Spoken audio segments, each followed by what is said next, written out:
Good morning. This is Environmental Intelligence, Episode 9 for March 11th, 2026, your daily briefing on environmental regulatory, science, and compliance developments that matter for Canadian professionals. BC EAO proposes expedited EA process for major projects, seeking feedback by April 2026 to cut timelines. BC's Environmental Assessment Office is consulting on an expedited assessment process under the Environmental Assessment Act to reduce timelines for public interest projects, requiring practitioners to review implications for ongoing major project assessments.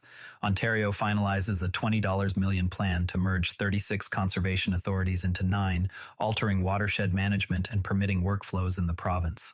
Professionals should monitor federal climate policy interactions from new nature studies for synergies in carbon pricing under CEPA and provincial frameworks like Alberta's TIER.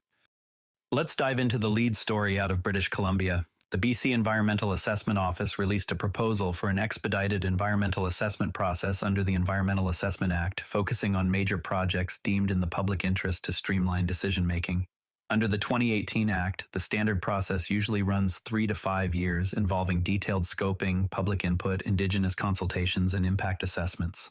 This new expedited version aims to cut those timelines in half by prioritizing essential reviews, things like Indigenous engagement and mitigation measures, while shortening public comment periods for elements considered low risk and accelerating the scoping phase. What this means in practice for contaminated sites work is a potential shift in how we approach assessments and remediation planning, especially for mining or infrastructure projects in BC. If you're handling Phase 1 or 2 ESAs, you could see timelines pulled forward by months, forcing quicker data collection and risk modeling to align with compressed schedules.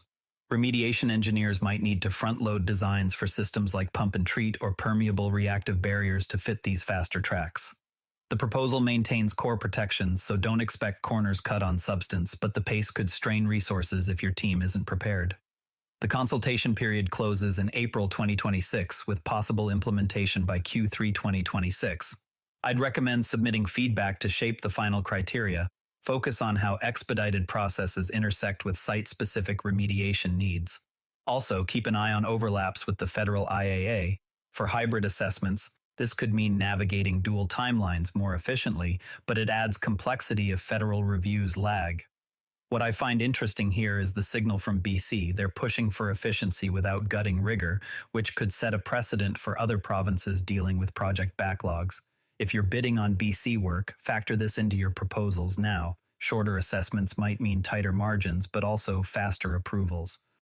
Moving to regulatory and policy watch. First up, Ontario's government has finalized a $20 million plan under the Conservation Authorities Act to merge 36 authorities into 9 regional entities, as reported by the Narwhal. They incorporated 14,000 public comments and backed off some of the more controversial mergers. This restructuring will reshape permitting for floodplain development and contaminated site approvals across the province. For consultants, it means adapting to new regional boundaries, which could consolidate OReg 15304 compliance reviews and streamline some workflows, but expect initial disruptions in watershed management. If you're working on Ontario projects, update your client advisories by the end of the week, noting the effective date in Q2 2026. This ties into broader provincial efficiency pushes, similar to what we've seen in Alberta's EPA amendments last year. On the U.S. side, Inside Climate News reports that the U.S. EPA secured a $1.6 billion fine against Hino Motors for emissions data fraud under the Clean Air Act, underscoring enforcement on vehicle emissions testing.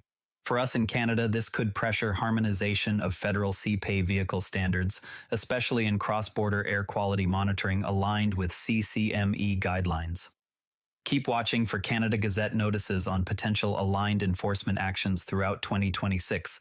Nothing immediate, but it might influence how we model transboundary pollutants in assessments. Staying with U.S. developments, another Inside Climate News piece notes that a federal court is reviewing the termination of the $20 billion Greenhouse Gas Reduction Fund under the Inflation Reduction Act, questioning the legality of grant allocations. Canadian implications here involve potential shifts in cross-border climate funding models, which could affect federal CEPA carbon pricing and provincial programs like BC's Clean BC grants. The court ruling is expected by mid-2026, and it might influence funding streams for IAA projects. This is worth watching because it could ripple into how we structure adaptation funding in multi-jurisdictional remediation plans, but details remain uncertain for now. In Science and Technical Developments, a new study in Nature analyzes how policy interactions reshape the outcomes of carbon pricing policies. The global analysis, based on modeled scenarios, shows that synergies, like pairing pricing with subsidies, can boost effectiveness by 20 to 30%, while overlaps might reduce mitigation cost effectiveness. For Canadian risk assessors, this directly informs integrating CEPA carbon pricing with provincial frameworks, such as Alberta's EPA tier system.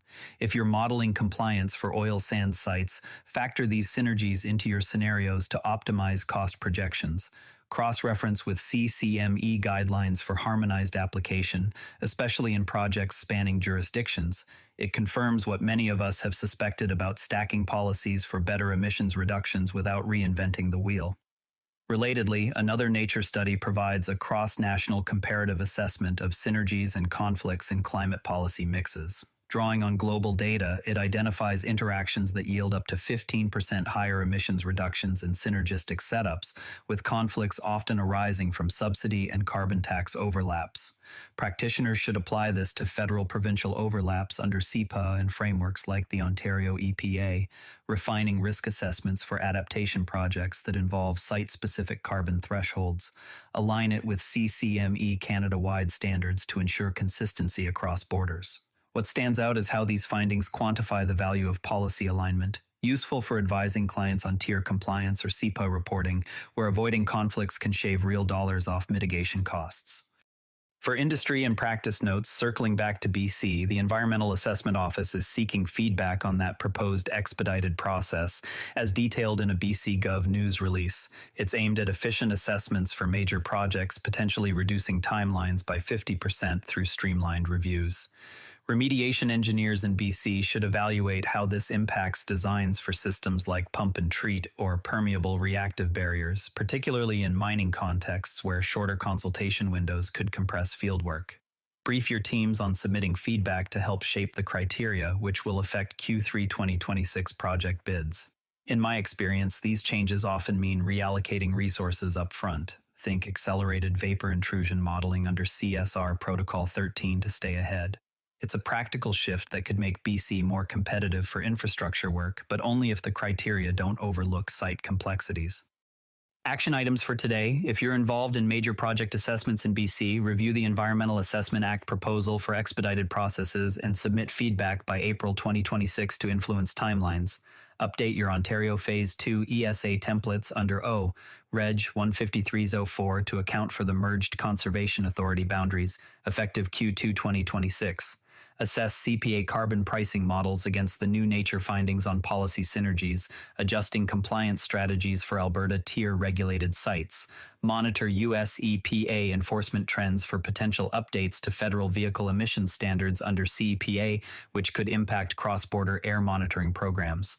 And brief clients on the Ontario Conservation Authority mergers and their implications for floodplain permitting and contaminated site remediation plans.